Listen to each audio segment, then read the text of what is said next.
Is Call of Duty Black Ops 4 going to save Call of Duty? That's the question that so many people have on their minds, and I'm going to try to give you guys some of my inputs, some of my impressions and stuff like that to help you guys kind of consider where you want to be when this game comes out. If you think you're going to get it right away, if you think you're going to hold off, or you know what's going to go on here, because obviously Call of Duty, although still has tons of players, still one of the biggest franchises in the world without a doubt, it definitely has been on a little bit of a downturn, and a lot of us are really hoping that it's going to turn that around this year and kind of get back up on the upswing. So let's talk about everything that I experienced when I played for about an hour, 45 minutes to an hour at the Black Ops 4 reveal event a couple of days ago, and we'll see where this video leads. So let's just kind of talk about the major changes here to start things off, because obviously this year is a much different type of Call of Duty game than we've ever had before. This is like leaps and bounds different in a couple of different areas. So number one is the health system.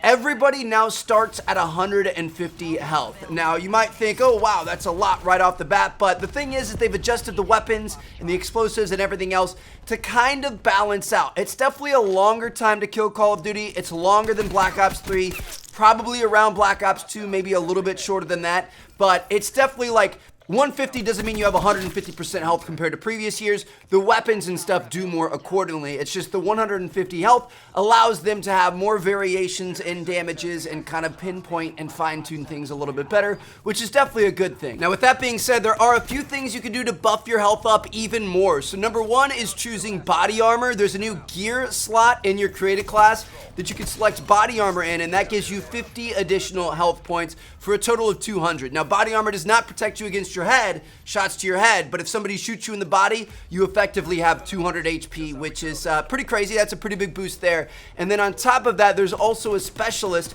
which has healing abilities. He can run around and heal up his teammates and give them an additional 50 hit points as well. And I think he has a bonus that if he gets all four of his other teammates at the same time, like in the same life, I think he gets something like 300 or 350 health points. I'm not really sure, I never used him, but that's insane. So overall, just expect definitely a fairly long time to kill on average, and sometimes it's going to be even crazier. People are just going to sponge up bullets like crazy, and it's definitely a slower paced Call of Duty in terms of the gunfights in that sense. It gets even weirder though. So there is no more manual health regeneration in this game. You have to actively press a button to stab yourself with a syringe and give yourself health back. So just automatically, if you don't have anything special selected, it's gonna go, and then you slowly get your health back, and it's got a fairly long regen time before you can do it again.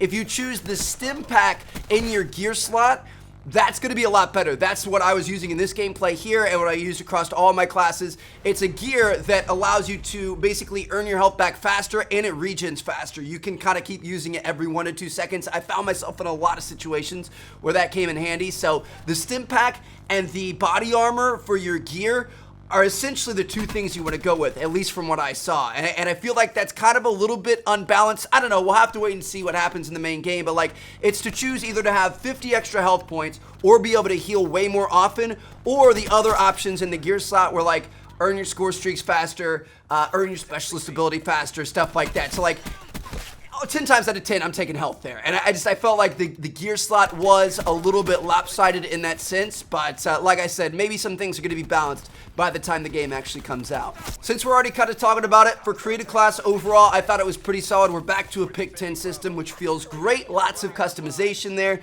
We've got a change in types of weapons. So you've got assault rifles, submachine guns, tactical rifles, which are kind of like your bursts and your single shots and stuff like that.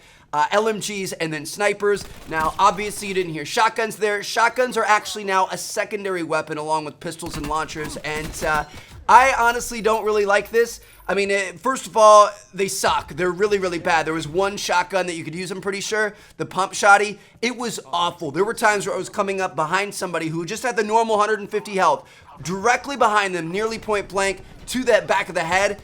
Didn't kill him in one shot. Like, it was so bad. Shotguns, at least as of now, from what I saw, are not a viable option to use at all. I wouldn't even use them as a secondary. They're so bad. So I honestly don't really like that. Because if you think about it, like having shotguns as secondaries, they can't be good. You can't have a secondary weapon that you can run around and one-shot people from a decent distance like you need a shotgun to be able to do. So like, I feel like this game is not going to have any shotgun play if that's the way it's going to be. I would like to see them move shotguns into the primary weapon slot and make them a viable weapon, because right now they are absolutely not viable in any way. The perks and wild cards are interesting. So we've got the 3 perk tiers, and then we've also got quite a few different wild cards. So you guys know we always had greeds in the past. So like perk 1 greed, you could take 2 from the perk 1 slot, perk 2 greed and perk 3 greed. Now we've also got perk gluttonies. So if you take a perk gluttony, that means you can have 3 perks from the same perk tiers. So perk 1 gluttony is 3 perks from tier 1, which is kind of interesting, and I don't know, I like it. There are a lot of different combinations you can make there. You've also got your primary gunfighters and your secondary gunfighters and stuff like that, so you can really load up on attachments on one weapon if you want to. And it's kind of interesting because the gunfighters now, when you use it on a primary or a secondary, you unlock like a specialty attachment slot on that weapon, which is usually like a really intense, much better attachment than your average type of attachment. So when you're rocking primary gunfighter and you're getting those extra attachments, you're really seriously souping that weapon up and making it a super version of that weapon, which is really cool. There's a lot of unique combinations, and if you guys didn't know, the attachments are actually weapon specific now. They're not class specific. So not every assault rifle is all going to have the same types of attachments. They're based on each weapon individually, which is pretty awesome. As for things I don't like about the created class, I've already mentioned the shotguns. Honestly, that's my number 1. I really don't understand it. It doesn't make any sense to me. I hope they change it. Number 2 is the equipment category. So like I mentioned before, you've got the gear category, which is like your stim packs and your body armor and stuff. The equipment category is your equipment. So your throwables, your grenades, your Simtexes, your throwing knives, stuff like that. Well, it turns out that they've got something called your special issue, which is kind of like this special piece of equipment that every single specialist has, like their own special equipment, special item, whatever it is. Those special issues are almost always, from what I saw, 100% of the time from what I saw, I'm sure it does have a little bit of variation, but they're almost always better than just like a normal frag or a normal trophy system or a normal, throwing knife or anything else. So I don't see why anybody is ever going to use frag grenades or flashbangs or anything like that, because you're always going to want to take that special issue thing that comes with your specialist, because it's always unique, it's always a little bit better, at least from what I saw. And again, that section of created class just seems a little bit unbalanced to me, but that's just my opinion so far. And then also the score streaks, I mean, they weren't bad. You guys saw Noah put up like an AC-130 gameplay and stuff. They're cool score streaks, and they aren't bad, but they're not really that exciting either. Like, there was nothing that was like, oh my gosh, I've got to try to get that. Like, we've seen an AC-130 before. We've seen like the paratrooper guys that come down before. We've seen pretty much everything. So I'm hoping they have some more score streaks in their sleeve that they're gonna bust out at a later date. But the ones we saw there just really weren't all that exciting.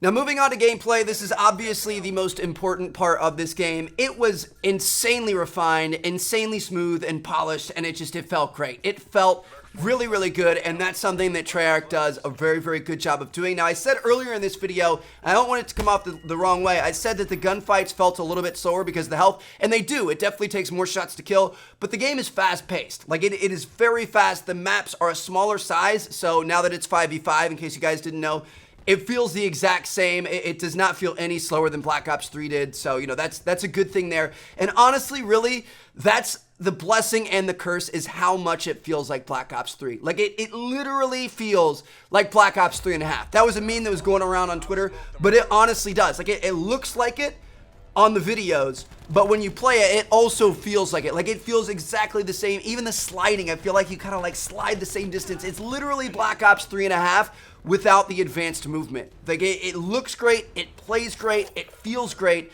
but it's the same thing that we played back in Black Ops 3, at least from what I can see. A lot of the weapons sound the same. We've got a lot of the same specialists and specialist abilities back. Like, it just, they've added health bars and they've added a few different things, but it truly does still feel like Black Ops 3. And like I said, that's a great thing because Black Ops 3 was a great game, but it's also kind of a bad thing because I don't know if I really want to play the same Call of Duty again for another year. You know what I mean? Like, it felt like I was playing the same thing. Even though the health regen is a little bit different, even though they have branched out and added some new features in, it truly did feel like the same game, kind of like a DLC for the game. And I don't know if people are going to like that after a while. I'm worried that people are going to get kind of burnt out on it pretty quickly because they're going to feel like they've already played it. Now, with that being said, we have heard some positive rumors and stuff coming from Treyarch and Activision that, you know, we might be getting free DLC for multiplayer. Zombies is going to have a season pass you have to pay for, but multiplayers might be getting free maps throughout the year, which would be awesome. I hope they come out on a little bit more of a regular cycle than just, you know, a big batch every couple of months. Obviously, Treyarch does a good job with updates and coming out with new weapons and stuff like that, although pretty much all of them are locked behind paywalls and supply drops. So I'm hoping we have a lot of opportunities to be able to unlock them through challenges and contracts and triple plays and stuff like that, and not having to spend a ton of money. Also, I mean, you guys have seen how World War II, you know, a lot of people aren't really playing World War II right now, but you gotta give them credit. They've been doing a good job with all the seasonal events and all the DLC and double XP playlists and events and adding modes in and stuff like that. Like, World War II has been more active than any other Call of Duty from what I can remember in terms of adding new stuff in. And I'm hoping that Treyarch is gonna do that. And I think they will, because they were pretty close with Black Ops 3. They may have even been a little bit better. I don't know. I'm not keeping a tally here. But obviously, Treyarch is a fantastic COD developer. They make great games, etc., etc. It is a great Call of Duty game. It could be one of the best Call of Duty games of all time. I could definitely see it being that, but it's also just like, again, it's like a reskin of Black Ops 3, and that's what I can't get over. I don't want to be negative, but I have to be honest with you guys. I don't know. It's going to take a lot of DLC, a lot of updates, a lot of new stuff being added in constantly to keep people's interest, at least for people who have been playing COD for a long time, because it's so COD. I mean, every game, everything that you do in life, if you do it too much, it's gonna become a little bit repetitive. And I mean, we've been playing COD for 10 years. It can happen like Fortnite. I play Fortnite all the time right now, and I would be lying to you guys if I didn't tell you that sometimes I feel pretty burnt out on it, even though it's a fairly recent game. So like, I don't know, it's truly like, I don't want to sound too negative here. I don't think it's a bad game. I think it's a good COD game, but it's just a COD game, and it feels just like Black Ops 3 did, and that's kind of where I'm at. So I'm interested in it. I will be posting videos on it. I'm sure they have a lot more up their sleeves, and with the release of tons of DLC throughout the year and stuff like that, it can be one of the better Call of Duty games. But I'm a little bit more interested in Battle Royale, if you want me to be honest. Blackout looks really, really good. The Zombies looks insane if you're a fan of zombies. I mean, I play zombies casually. I never got super into all the Easter eggs and stuff, so I don't know how much I'm going to be playing that. But, yeah, I don't know. I just, like, unless there are a ton of really crazy, really cool things that they've got planned, which I'm kind of hoping they do, I don't know that I could see myself playing this COD for a whole year, because again, it feels like I already played it a couple of years ago with Black Ops 3. So that's where I'm at. Let me know what you guys think down in the comments. Let me know if you guys have any questions or anything like that. I'll be sure to answer them in a follow-up video and stuff. But I hope you guys enjoyed the video. Thank you guys so much for watching. Enjoy the rest of this gameplay here. I don't think there's too much longer. It's actually a really interesting new mode, Control. I really, really like. This is the first gameplay I uploaded of it, though, so you guys may have already seen this. But regardless, I hope you guys enjoyed. Drop a like if you did. Subscribe if you haven't already. I'll catch you guys later. Peace out.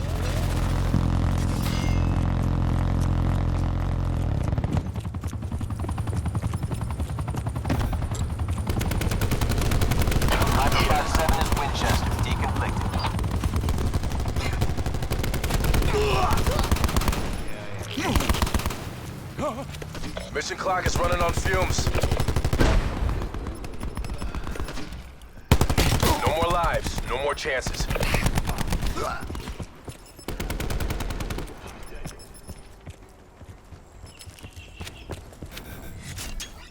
Sensor dart away.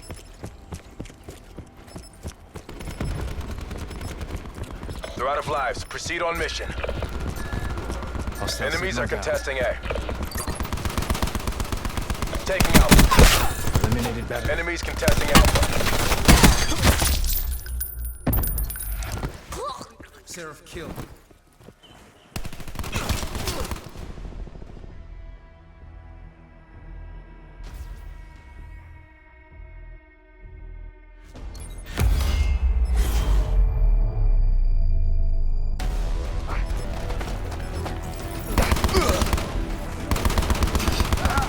That's a kill.